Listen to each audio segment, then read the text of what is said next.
Sob as asas de Deus descansando, ainda que é noite confiando estou. Sob as asas me acho abrigado, foi redimido de Cristo eu sou. Descansarei, descansarei, sob as suas asas preciosas. Descansarei e não temerei, sob asas tão poderosas.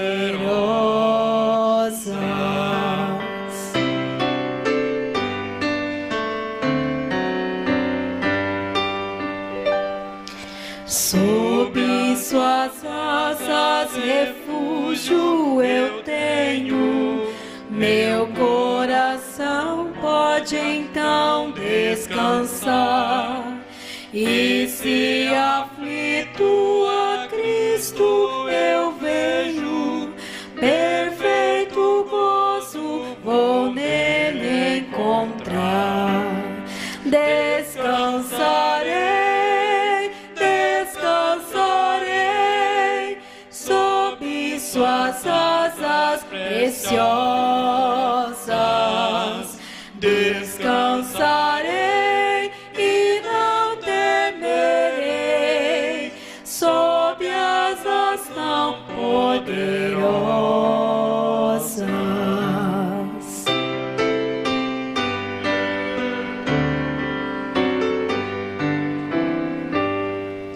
Sob suas asas promessa preciosa, Cristo me livra e me pode guardar, bem protegido nas asas gloriosas, paz e alegria eu posso achar.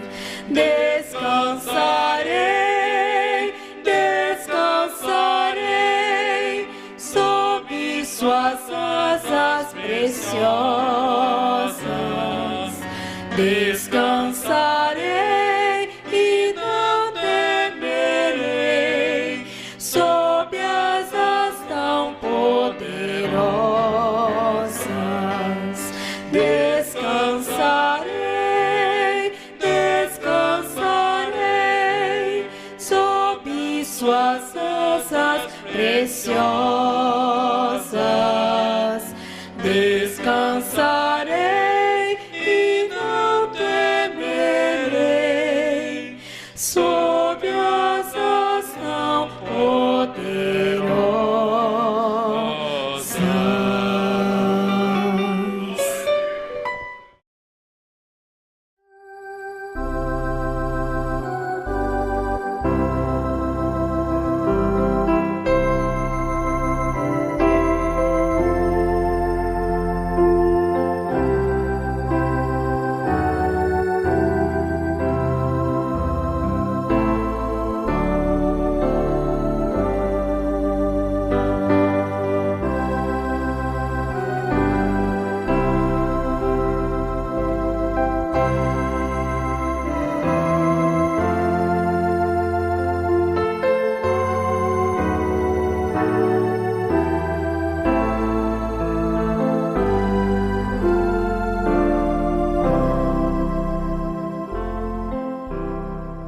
Boa noite com Jesus.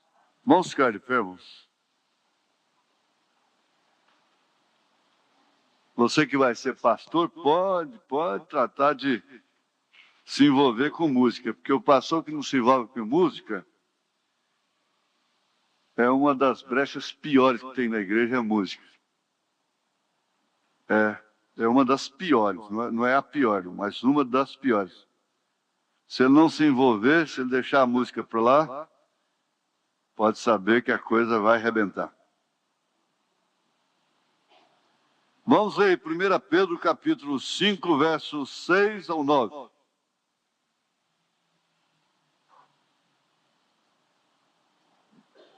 Humilhai-vos, pois, debaixo da potente mão de Deus, para que a seu tempo vos exalte, lançando sobre ele toda a vossa ansiedade, porque ele tem cuidado de vós. Sede sóbrios, vigiai, porque o diabo, vosso adversário, anda em derredor, bramando como leão, buscando a quem possa tragar, a qual resisti firmes na fé, sabendo que as mesmas aflições se cumprem entre os vossos irmãos no mundo. Amém.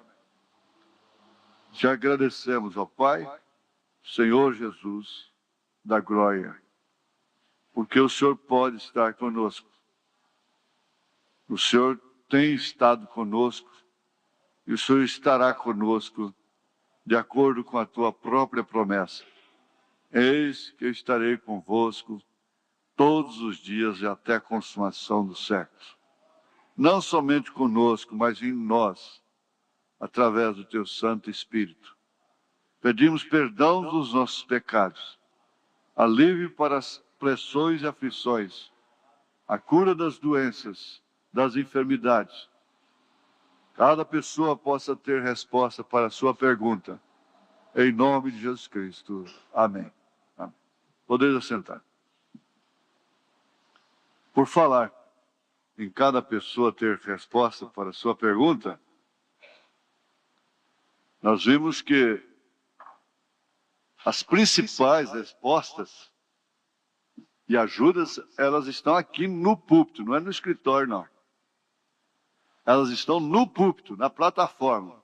Então, às vezes, parentes, a vovó orienta o neto, quer que o neto venha aqui durante o dia para o pastor orar por ele. E, mesmo antes de ler certas passagens, experiências do irmão Branham, eu entendia que isso é um paternalismo que só faz estragar as pessoas. E pelo próprio filho dele disse, não, eu não vou orar por você, quem tem que orar é você. Você que está precisando de orar, não é eu orar por você, não. Mas chega a vovó, a titia, a mamãe, o papai e aquela coisa toda. Está bem, que há pessoas que estão mortas lá, estão presas lá, e não tem como fazer isso. E a mãe pede oração, põe o nome no livro de oração, traz peça de roupa, faz aquilo, luta. Tudo bem. Mas na maioria dos casos, quando eles vêm, se eles têm que vir no culto. Se eles têm que vir no culto. No culto é que está a palavra, é que está o maior poder do que a oração, que é a palavra. Para resolver os problemas, para curar, para libertar. Mas às vezes por questão de comodismo nós temos que trazer. A moça, o rapaz é fora de hora aí. Uma audiência especial para eles. Quando eles estão precisando é de ouvir a palavra. Venha ouvir a palavra. Eu vi aqui o caso de Ana. Ana, ela carregava um pesadelo. Um pesadelo terrível porque ela desejava ardentemente ser mãe. E aquele filho já se tornara um pesadelo para ela, mesmo sem existir. Era um pesadelo. Olha, eu estou falando forte. Era um pesadelo para ela.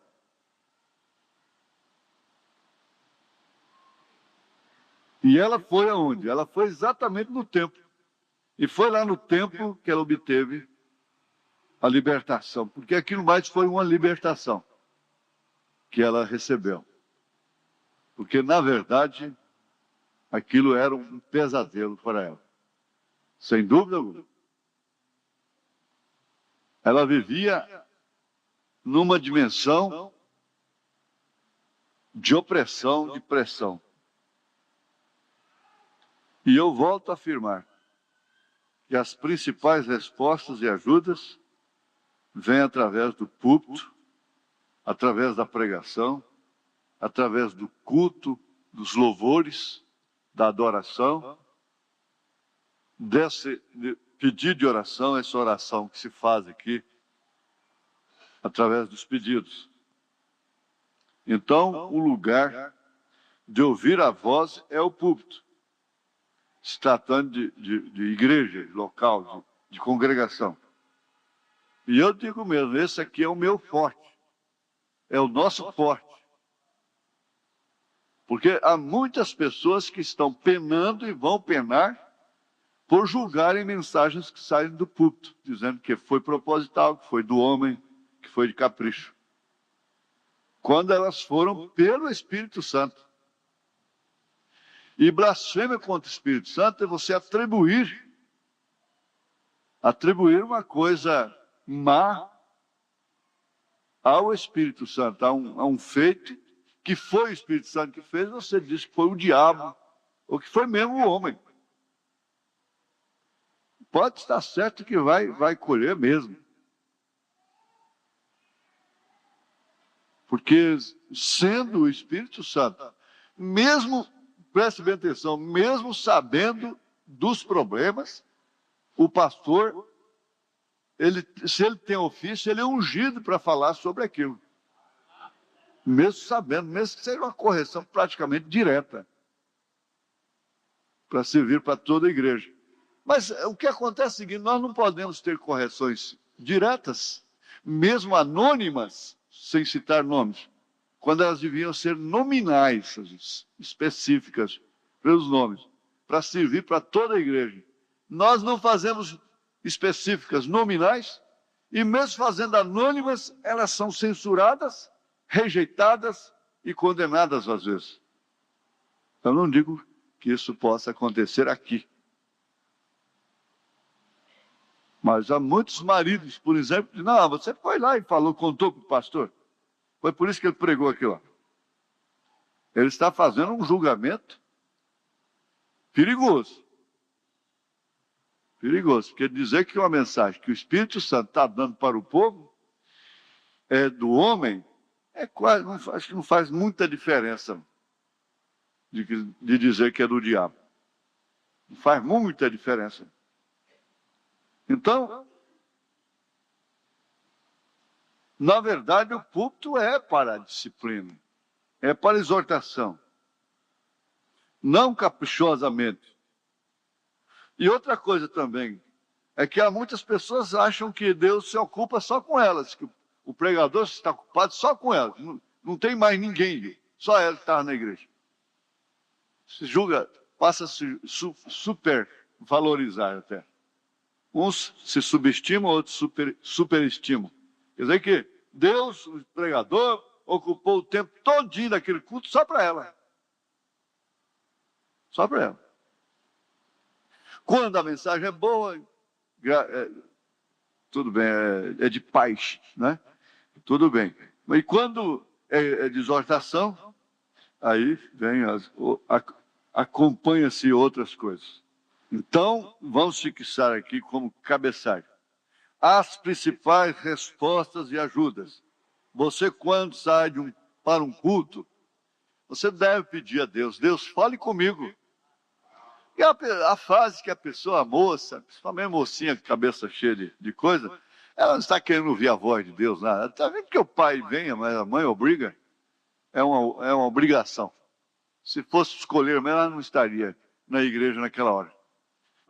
Pode ser que haja algumas pessoas aqui, até esposas, que se o marido não estivesse aqui, elas não estariam.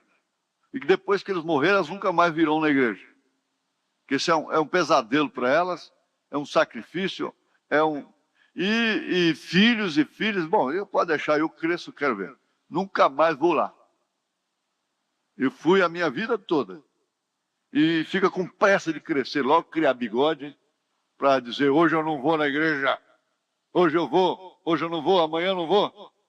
E eu não vou mais e pronto. Eles não esperam nem criar bigode mais. Se você quer saber. Agora, eles só não falam assim, eu não vou comer mais do arroz do meu pai, do feijão do meu pai. Eu não vou dormir mais em casa. Eu vou alugar meu próprio quarto. Eu não quero mais escola do meu pai, eu não quero remédio do meu pai. Eu não quero nada disso.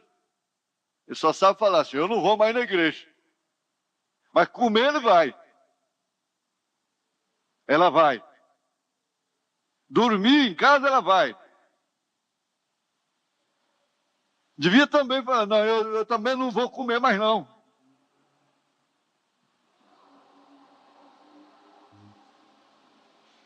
E, na verdade, tudo isso passa a ser uma luta terrível. Bom mesmo é que quando a pessoa vem para a igreja, como Ana foi, para o templo, como Ana foi e outros tantos foram ao encontro de Jesus. A própria Maria Madalena foi puxada para lá e para cá, e sulavanque de lá, e sulavanque de cá, e pedrada de cá, e pedrada de lá. Mas foi levada a Jesus Cristo, pelo aio da lei. Agora, quando nós vamos já emburrados para a igreja, mostrando o vestido, mostrando a roupa, mostrando o novo penteado, e essas outras coisas, e encontrar a irmã fulana, porque eu quero falar da irmã ciclana para ela lá depois do culto. E aquela outra coisa. Que objetivo tem esse culto? Eu tenho que ver a namorada, eu tenho que ver se ele está flertando com outra, eu tenho que ficar de olho nele, eu tenho que ficar igual o jacaré, acompanhando ela com os olhos. Eu tenho que ficar igual o jacaré olhando ela, ver se ela não está olhando para outro rapaz na hora do culto, na hora da oração, se ela não está fazendo assim. Né? Esse é o culto. Meu Deus, vira um pesadelo. Um pesadelo. Aqui está, ó. Quando você sorria, você fica muito mais bonita. Mas quando você faz cara feia, bom, feia, feia, feia, feio, feio. Uma das primeiras coisas que o menininho xinga é essa: bobo, feio. Põe língua. Te garanto que a primeira coisa que você fez foi pôr língua. Boba. Feio. Mas é uma verdade incontestável. Você sabe disso. E nós estamos na dimensão humana. E essa dimensão é composta de momentos, de tempos, de estados, de condições, de horas, de minutos, de segundos, de luz, matéria, etc. E, na verdade, irmãos, há pessoas que viram um pesadelo na vida da outra. Uma pessoa virar um pesadelo para outra é uma coisa que deveria ser muito bem pensada.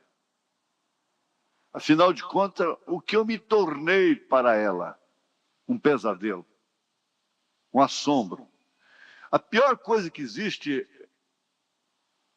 é um homem cair nas mãos daquele credor incompassível, que cobra juro e ameaça a vida. Você tem que dar a volta, dar a volta, dar a volta. E o nome, e bater na porta, causa telefone chamar, coração treme. A campainha chama, a família fica... A pessoa vira um pesadelo. Muitas pessoas são assassinadas porque elas se tornaram pesadelos, ameaças para outras. E aquelas outras, não sendo cristãs, não tendo uma via de escape, elas não tiveram como fazer. A única maneira foi matar.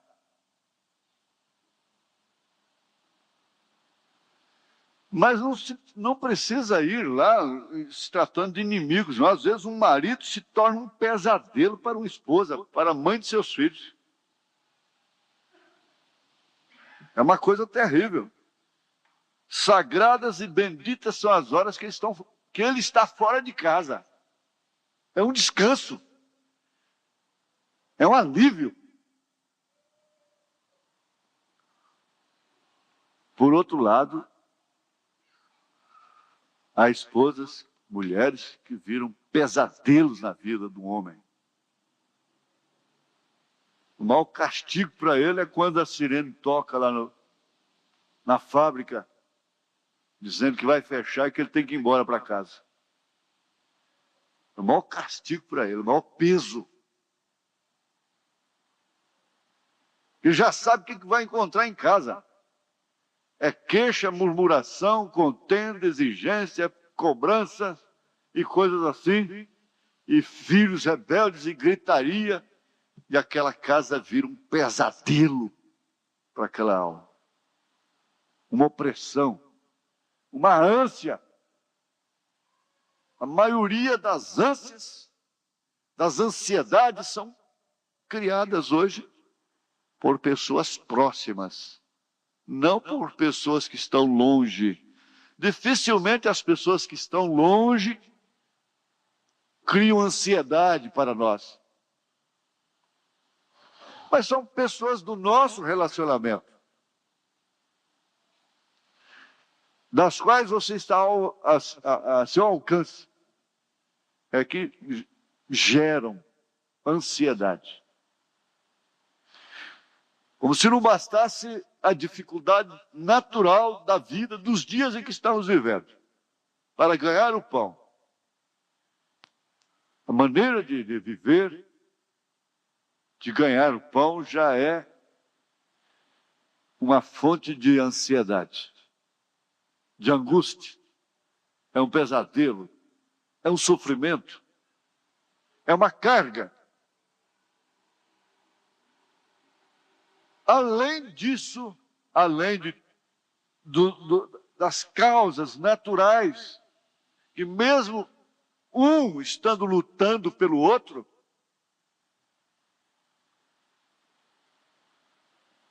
vem o caso tão terrível que é esse, de você se tornar uma fonte de ansiedade para um homem, de perturbação, de inquietação. Você se tornar uma fonte de angústia para uma mulher. Eu creio que nenhuma pessoa de bom senso gostaria de ser um pesadelo para quem quer que seja. A coisa que mais angustia, eu já encontrei moças deprimidas, algumas delas tendo que ir para psiquiatras,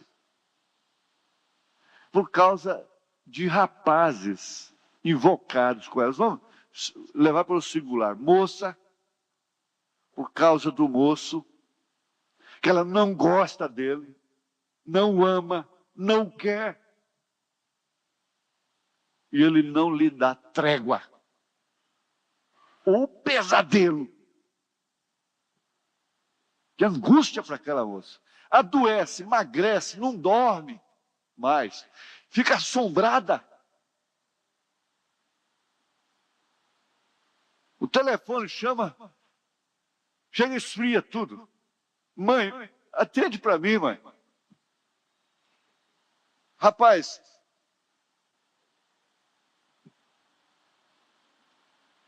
outro dia mesmo eu ajudei uma pessoa nessa circunstância. Agora, depois do encontro, a pobre da moça sendo obrigada a mudar daqui sem poder. Sem poder. Em tempo de perder a mente.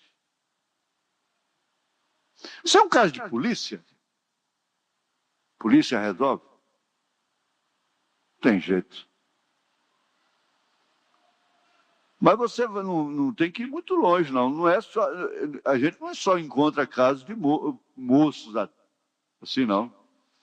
Mulheres também que se tornam verdadeira angústia, pesadelo terrível assombro para determinados homens.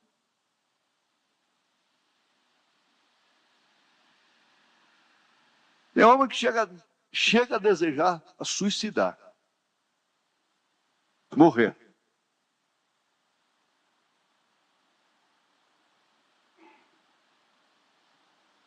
Então há muita ansiedade, ou muitas ansiedades, fontes geradoras de ansiedades, das quais as pessoas podem ficar livres. Não existe uma coisa pior do que você ser amada masoquistamente, porque é um masoquista aquele camarada. Por uma pessoa que você não ama. A coisa que soa mais terrivelmente nos tímpanos é determinadas pessoas falar que te ama.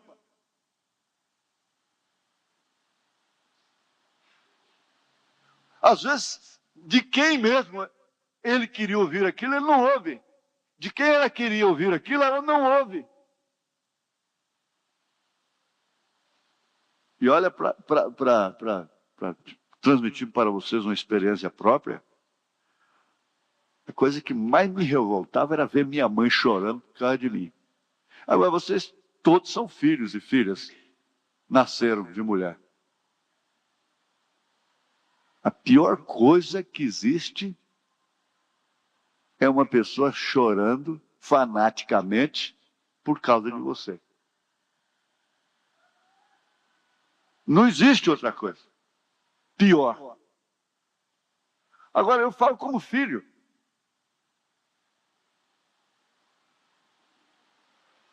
E eu sei que a revolta que eu sentia, quando eu chegava em casa, e a minha mãe chorando com o nariz vermelho por causa de mim. E quando ia falar comigo, embarga a voz, e começa a chorar, e larga o prato, e escorre lágrimas, e soa o nariz. Por quê? Mas para que isso? A senhora não está vendo que isso não pode ser assim? Que afinal de contas, eu sou gente também, sou humano.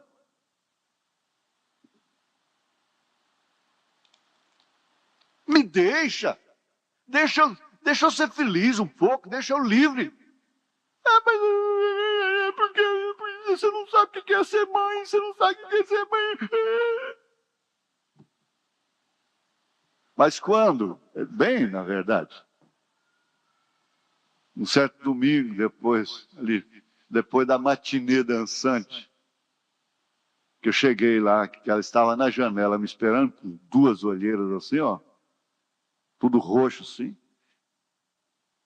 O que aconteceu com você? E essas pessoas já falam fanhoso. Vou falar para você, a gente toma antipatia. Certo tipo de voz. Toma antipatia da voz da mãe. Antipatia da voz da mãe. O que aconteceu com você? Eu não sei nem imitar. Saudosa memória, ela fez aniversário anteontem. Já vem a senhora, suas coisas. Aconteceu alguma coisa com você, porque eu sentia, que é só vive sentindo.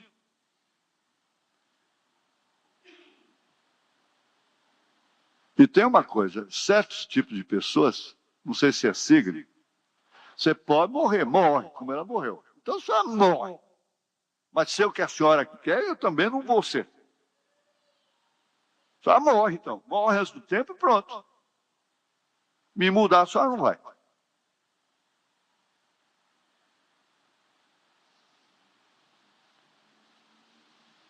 Mas ela disse assim, olha, aconteceu alguma coisa com você. Fala com aquela voz fanhosa, que depois, passar dos anos, se dá saudade dela, mas aquela voz fanhosa, antipática, que a voz da mãe fica antipática, insuportável. A voz de um pai que fica falando dentro de casa fica enjoada. Ele fica fanhoso, nojento, rabugento. Não vão rodear toco, não, porque isso é verdade e acabou.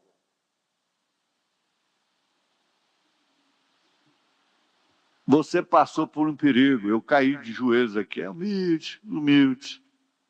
Não é verdade.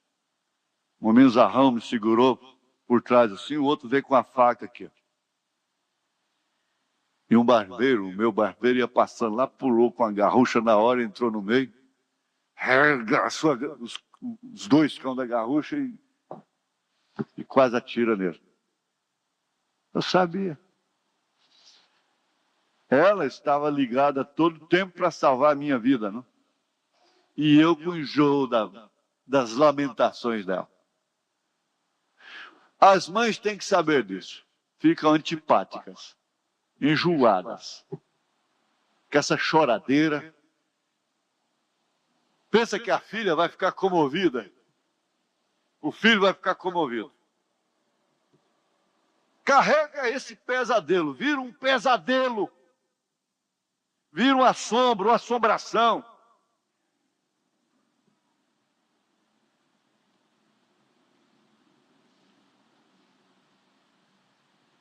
Aquele marido, aquela mulher, ele era tão estúpido, tão ignorante, tão animal. E quando ele saía assim, que sumia lá, ela fazia o sinal da cruz, católica que era, fazia o sinal da cruz, veio. Graças a Deus. Pelo menos por uns dias agora estou descansado. Agora isso é vida? Isso é lar? Isso é família? Não tem jeito. O certo é que Pedro está dizendo aqui, ó. Humilhai-vos, pois, debaixo da potente mão de Deus, para que o seu tempo vos exalte. Não tem ninguém estranho. Os bandidos não estão te incomodando, raramente incomodam. Causam êxtase, tensão na sua casa. Mas quem causa mais é dentro de casa. Os maiores inimigos dos homens são seus próprios familiares, disse Jesus, profetizando especialmente para esse tempo. Veja, humilhai-vos, pois, debaixo da potente mão de Deus, para que o seu templo vos exalte, ao seu tempo vos exalte, lançando sobre ele toda a vossa ansiedade, porque ele tem cuidado de vós. Lançando sobre ele toda a vossa ansiedade. O que tem que fazer é isso, é levar para Jesus. Você cria para ela e ela tem que levar para Jesus. Você cria para ele tem que levar para Jesus. Aqui na mensagem, escapando a pressão, ou deixando escapar a pressão. Vamos ver aí a partir do parágrafo 106. 106.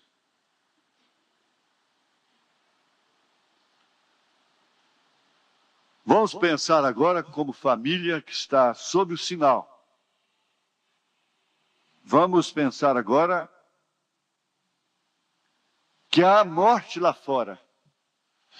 Há pesadelos, intranquilidades, causas de angústias e ansiedades lá fora.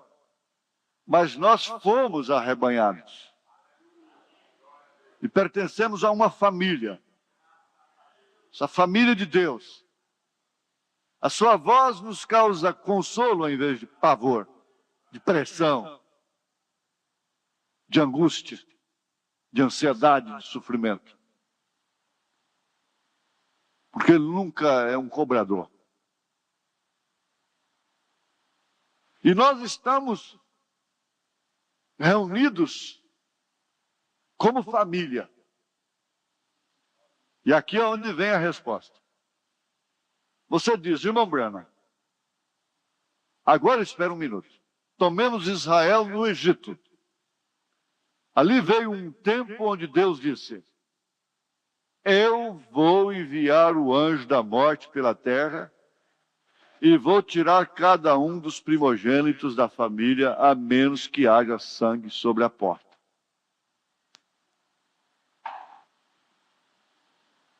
Eu vou tirar. Está bem, você pensa um pouquinho que não era você que ia morrer, não era a mãe, não era o pai, não era o irmão mais novo que ia morrer, mas que naquela noite, o seu primeiro filho, primogênito, o seu irmão mais velho, ia morrer. Agora, principalmente de uma forma avisada. Aquilo, você calcula que ânsia não causou aquilo? O anjo vai passar a noite e cada primogênito vai morrer. Ora, o primogênito gozava de tantos privilégios, mas nesta hora eles desejaram não ser primogênitos. Era preferido ser o caçula.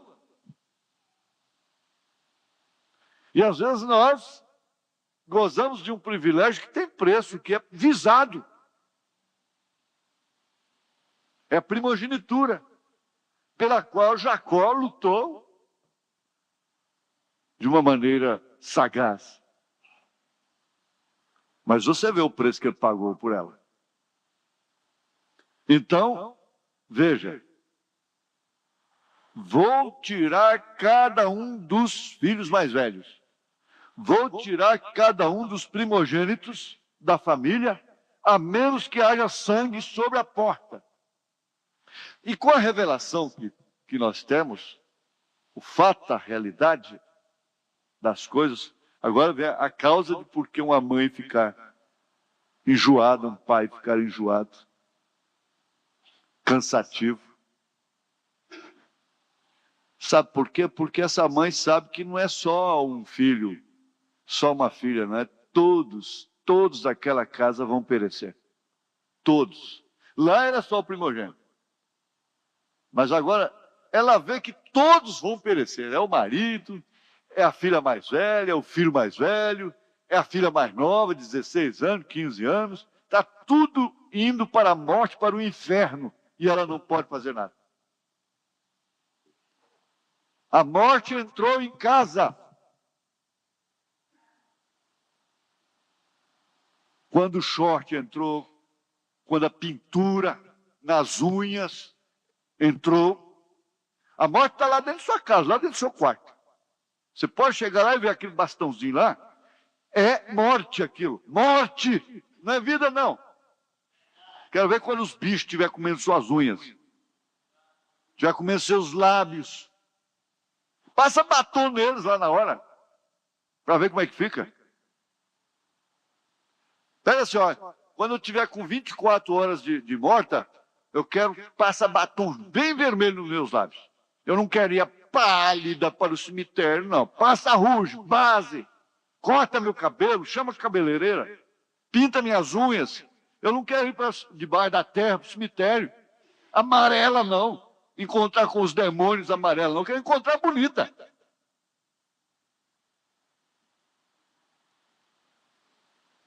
E o diabo entra em casa e sabe quem sofre? É a mãe que vê. É uma pessoa, às vezes, que vê essas coisas dentro de casa, a morte dentro de casa, é o pai que vê. E aí começa a choramingação. Porque hoje nós estamos vendo assim, os pais têm que pedir os filhos. Ô filhinho, o papai pode fazer isso. Cria vergonha, pai. Cria vergonha na cara, mãe. Você vai ser uma desgraça para esse rapaz. Você vai ser uma maldição para essa menina. Esse menino, essa menina tem que saber ouvir não é não, sim é sim. Porque Paulo diz que Deus é assim. Sim, sim, não, não. Mas aí que está a coisa. Essa criação hoje é moderna, é do diabo. É a morte dentro de casa. Mas quem pode ver essas coisas? E ficar passivo? Qual é o pai de família que pode ver um ladrão entrando dentro de casa e ele ficar, sou ladrão, vamos tomar um cafezinho, como é que é, senhor, tá bom, coisa e tal? Sou ladrão, só pode levar isso aqui? Sou ladrão, só pode levar minha filha? Sou ladrão, só pode... Não, a minha esposa eu viro o rosto. Sou ladrão, Mas é isso mesmo, o ladrão entrou em casa e eles estão fazendo assim. Ele vai lá na loja e compra o ladrão e leva para dentro de casa, compra o televisor e leva, paga caro para levar o ladrão, o assassino, a prostituição. Eles levam tudo para dentro de casa. O lugar mais sagrado que eles têm é onde eles entram e praticam todos os atos lá dentro de casa. Agora, é verdade ou não é? É verdade, sim, é verdade.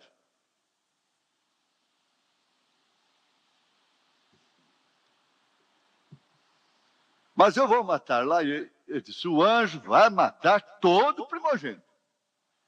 Vai haver choro demais, angústia. Quem sabe, porque eu não tive irmão, né? Eu tenho só uma irmã. Mas eu tive primos muito próximos e eles brigavam, eles ficavam de mal um com o outro por vários tempos. Tinha um primo que ficava de mal com o outro por 2 anos, até mais. E quem sabe o mais novo lá falou, ei, caboclo, agora chegou sua vez, hoje eu vou ficar livre de você. Você vai morrer.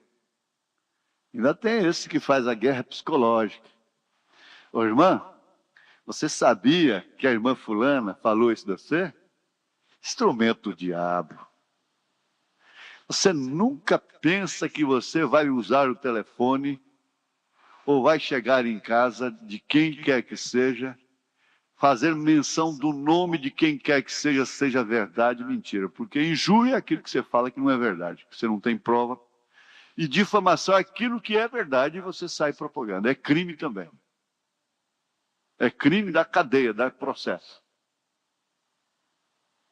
E você nunca vai pensar que Deus te usou. Foi o diabo. Satanás. Não tem outro, não. Quantas mentes estariam livres de muitas batalhas se não fora você, se não for a sua língua? Ô, irmã, você faz um vestido para mim, coitado, e o vestido é outra coisa muito diferente. O serviço é outra coisa muito diferente, é aquilo outro. É o anjo da morte entrando na sua casa através daquela irmã que você diz que é sua amiga. É um anjo da morte. É o diabo. Você não precisa ter medo de pensar que o diabo entrou hoje na sua casa e deixou dados inflamados do maligno lá dentro e que vão te custar caro depois. Quando você precisar de uma oração daquele homem, quando seu filho, sua filha precisar de uma oração daquele homem, daquela própria mulher mesmo.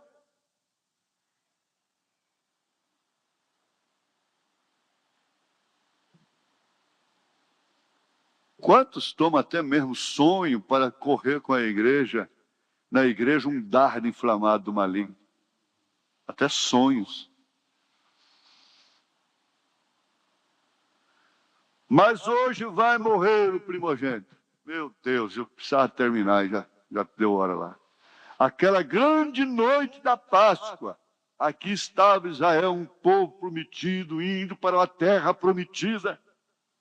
E, no entanto, agora estava sob uma tensão terrível. Então, aquilo foi que formou uma noite especial. A noite da Páscoa. O anjo da morte está na terra. E você compra e leva ele para casa. E você liga e manda ele para a casa do outro. Porque você já foi morto por ele. E nós ouvimos os gritos vindo pela rua. E nós olhamos. 2 grandes asas pretas estão voando na rua pelos cabos, pelos satélites.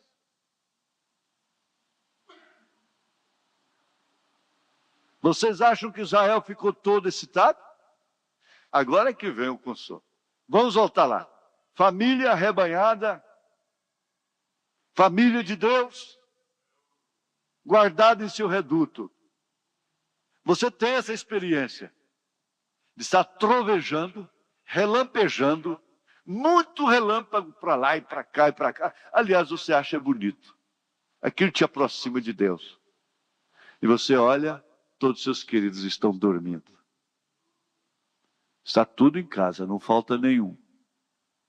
O marido está lá, a esposa está ali, a filha está ali, o filho está ali, todo mundo está ali. Tudo coberto, tudo seguro, e lá fora,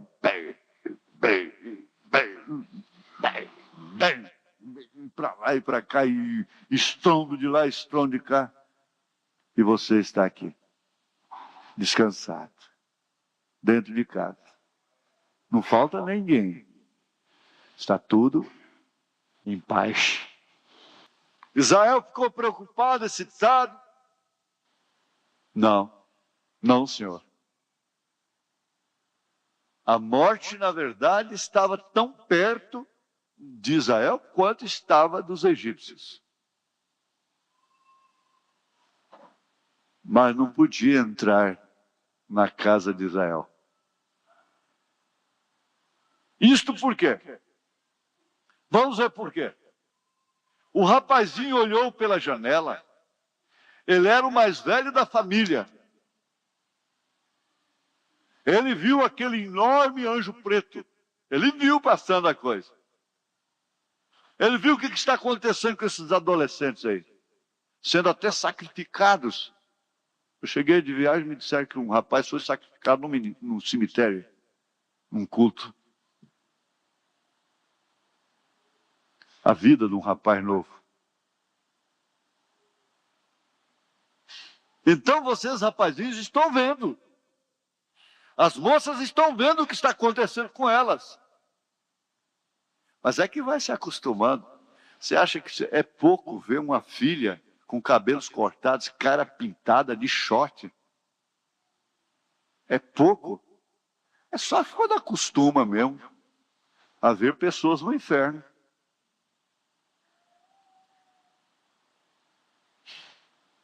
É neta, é neto, é prima, essa miscelânea toda.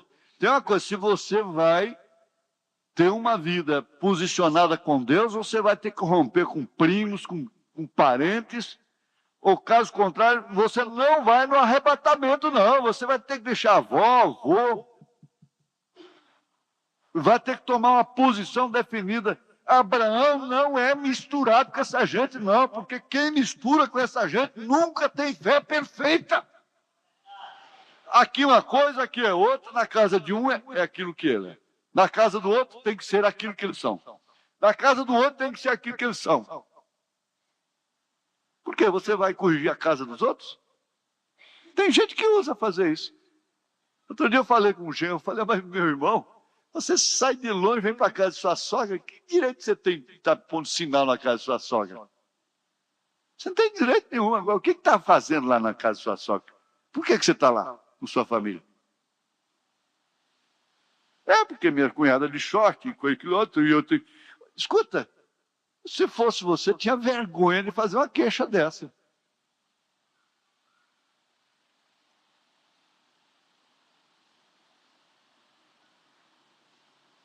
Que dever tem ele de estar na casa de sogra?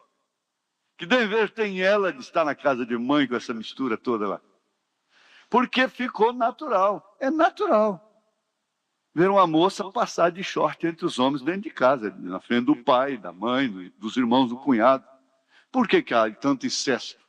Primo com prima, tio com sobrinha, e pai com filha. E tudo é por causa dessa promiscuidade. É por causa disso. Se uma prostituta saísse na rua, não há muito tempo atrás, todo mundo conhecia ela. Não é porque ela saía de shortinho nem de minissaia, não. Ela era conhecida de longe. Todas as famílias sabiam que aquela não tinha convívio com ela. De jeito não, porque ela era uma prostituta, uma mulher livre. Agora, hoje, quem sabe? Qual que é a livre, qual que não é a livre?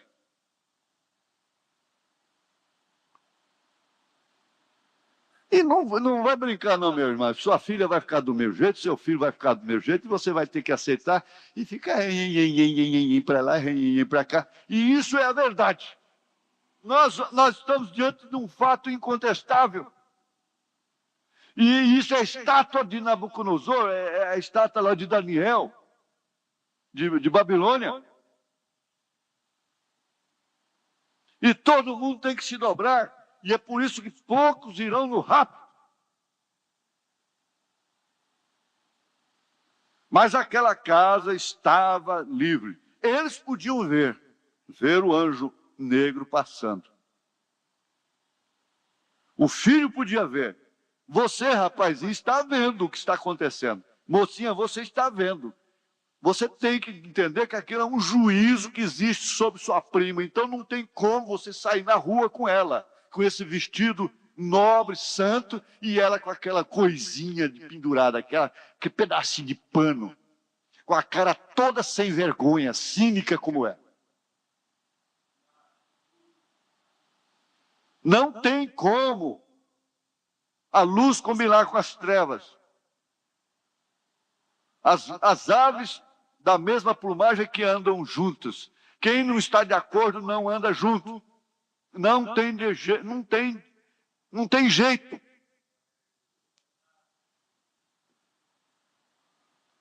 Cabe ao Espírito Santo dizer isso, não eu. Cabe ao Senhor Jesus dizer isso, quem sou eu?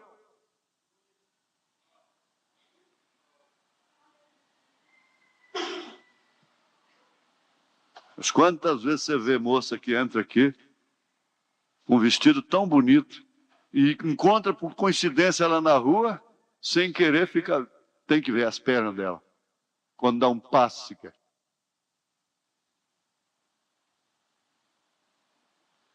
Bom, esse é o mais hipócrita que existe, né? Aquela da rua mesmo, nem hipócrita ela não é. Mas ele era o mais velho da família. Ele viu aquele enorme anjo preto. Ele olhou e disse: papai, você me ama? Claro, filho, eu amo. Eu amo. Bem, papai, não sou eu seu primogênito? Sim, você é, filho. Olhe lá, papai, aquele anjo pegou aquele rapazinho. Veja a forma que ele morreu. Aquele anjo pegou aquela mocinha, veja que jeito que ela está.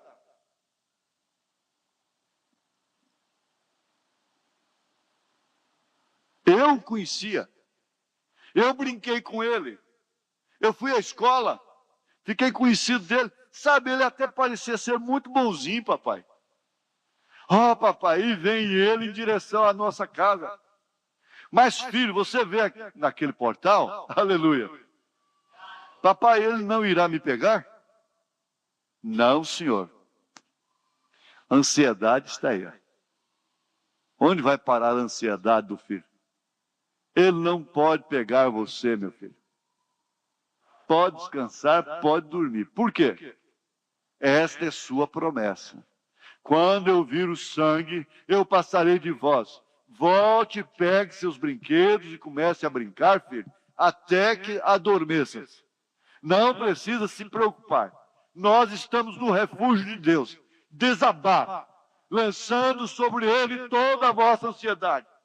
Israel pôde parar e ler a Bíblia. Enquanto o restante deles estavam gritando e formando pressão, Israel estava descansando. Israel pôde parar e ler a Bíblia enquanto estava por um carnaval do diabo. Carnaval do capeta, carnaval de Satanás, carnaval da carne. Não precisa se preocupar. Nós estamos no refúgio de Deus. Israel pôde ler a Bíblia enquanto isso estava acontecendo lá fora. Por quê? A morte bem à porta, que diferença isto fazia? Ela não podia feri-los. Então, quando a morte vem à nossa porta, glória a Deus, desde que seja requerimento de Deus, o sangue tem sido colocado na verga do meu coração. Que diferença isto faz? Não pode me perturbar. Anjo perturbador, anjo que causa ânsia, pesadelo. Se o médico disser que você vai morrer amanhã, que diferença isto faz? Se o seu marido está se indo, que diferença isto faz? O sangue está no umbral. Você tem que morrer de qualquer maneira. Um dia você terá que morrer. Desafia a morte dessa forma. Mas se aquele sangue tem sido aplicado, eu tenho uma ressurreição vindo. Onde está a morte, o teu aguilhão? Amém. Israel podia ficar calmo. Nenhuma formação de vapor por eles. Nenhum pesadelo. Nenhuma ansiedade. Pois eles sabiam que o anjo da morte não poderia tocá-los. Eles estavam sob o sangue. Este foi um caminho provido por Deus. Nós deveríamos ir até o parágrafo 121, mas não dá tempo. Vamos ficar de pé. Já passei mais de 5 minutos. Grande Deus, Pai poderoso, nós contamos com esta mensagem, porque precisamos dela. Ela é o nosso refúgio. Nós ficamos tristes às vezes, feridos, magoados até. Porque se isso não acontecesse, nós estaríamos numa igreja qualquer, como as demais. Mas a diferença é que teu Espírito aqui pode nos advertir. Porque mesmo os irmãos não podendo fazer estas coisas, eles continuarão sendo nossos irmãos. Eles continuarão sendo teus filhos.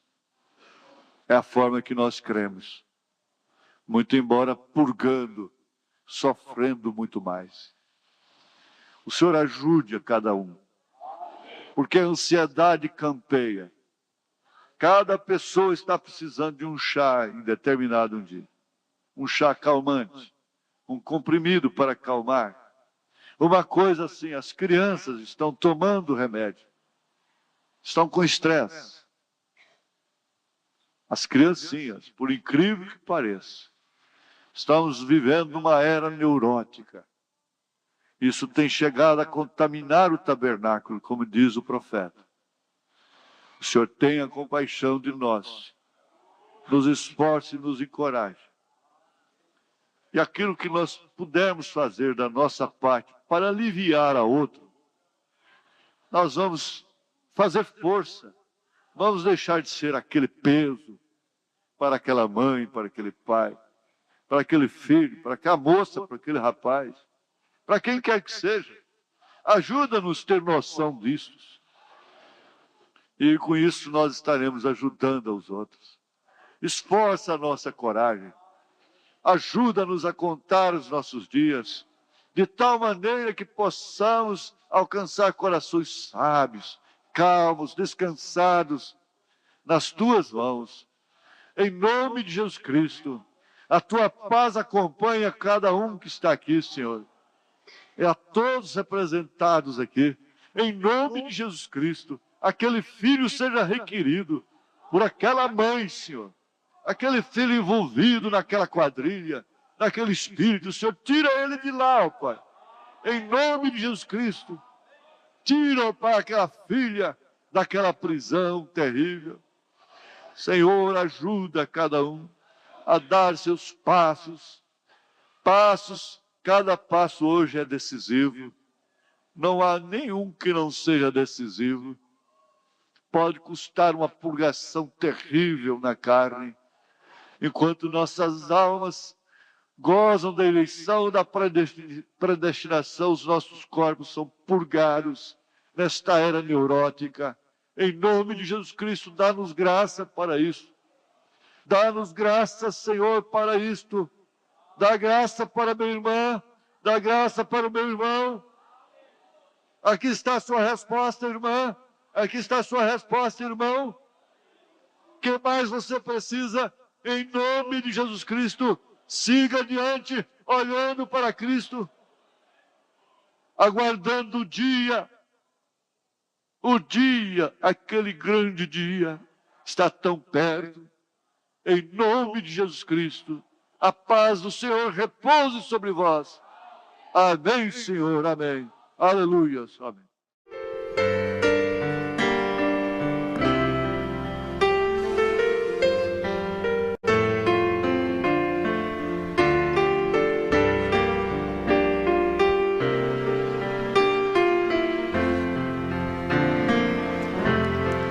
Eu agradeço ao meu Jesus pelo perdão, por nossas vidas e sua grande proteção. Sou grato a Deus por responder minha oração, pelo meu lar e pela paz no coração. Divino Mestre, muito obrigado por tudo quanto a mim tens feito. Receba agora os meus louvores,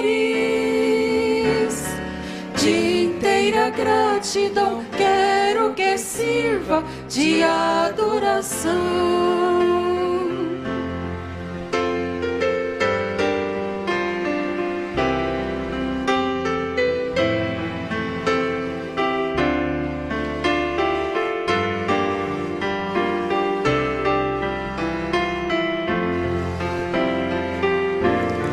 Tu és a luz que me conduz ao Criador.